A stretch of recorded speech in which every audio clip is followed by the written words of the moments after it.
தமிழ் தெலுங்குல வந்து ஒரு 10 படங்கள் பெரிய படங்கள் வரும்போதே பெரிய பெரிய லெவல்ல எக்ஸ்பெக்டேஷன், பெரிய பெரிய லெவல்ல ட்ரோலிங், பெரிய பெரிய லெவல்ல டார்கெட்டிங், பெரிய பெரிய லெவல்ல வந்து ஏதாவது பப்ளிக்கே இறங்கி நின்று ஒரு படத்தை வந்து கிரிட்டிசைஸ் பண்ணிக்கிட்டு இருக்கிறது, சோஷியல் மீடியா கிடைச்சதுன்னு சொல்லிட்டு கண்டினியூஸா ட்வீட் பண்றது, இந்த ட்ரெண்ட் வந்து கடந்த 1.5-2 வருஷமா போயிட்டு இருக்கு. இப்ப இன்னும் அதிகமா போயிருக்கு. அதுதான் இப்ப நடந்துட்டு இருக்கு. இதெல்லாம் தாண்டி வசூல்ல இந்த படத்துக்கு எந்த பிரச்சனையுமே கிடையாது. வணிக ரீதியில ஒரு படம் எப்படி போகுது அப்படின்னு தான் நம்ம பார்க்கணும். ஒரு சினிமா இண்டஸ்ட்ரின்றது ஓகே, ஆடியன்ஸ் எந்த அளவு திருப்தி படிச்சிச்சு, கிரிட்டிக்ஸ் எந்த அளவு திருப்தி படிச்சுட்டு ரெண்டு விஷயம் இருக்கு. ஆடியன்ஸும் கிரிட்டிக்ஸும் ஒரே ஆளா வச்சிங்க, ஒரு குரூப்பா வச்சிங்க. மிக முக்கியமான குரூப் என்னன்னா, திரையரங்குல எப்படி பெரிய ரெஸ்பான்ஸ் இருக்கு வேர்ல்டு வைட், அந்த மக்கள் வந்து எந்த அளவு வந்து இந்த படத்துக்கு வந்து டிக்கெட் வாங்கி பாக்குறாங்க அப்படின்னு பார்க்கும்போது மேசிவா இருக்கு. அவங்க வந்து ஆல்ரெடி 151 crore ஃபர்ஸ்ட் டே அவங்க டிக்ளேர் பண்ணுவாங்க.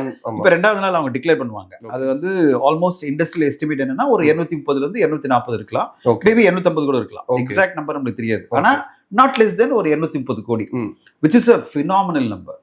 240 வச்சிங்களேன், between 230 250ன்னா ஒரு 240 நம்மளுக்கு ஒரு எஸ்டிமேட்டா வச்சிங்க, which is a phenomenal number for 2 days. ஓகேங்களா? அதாவது life time collection many film வந்து 240-250 கோடி தான் 2 நாள் அச்சீவ் பண்ணது.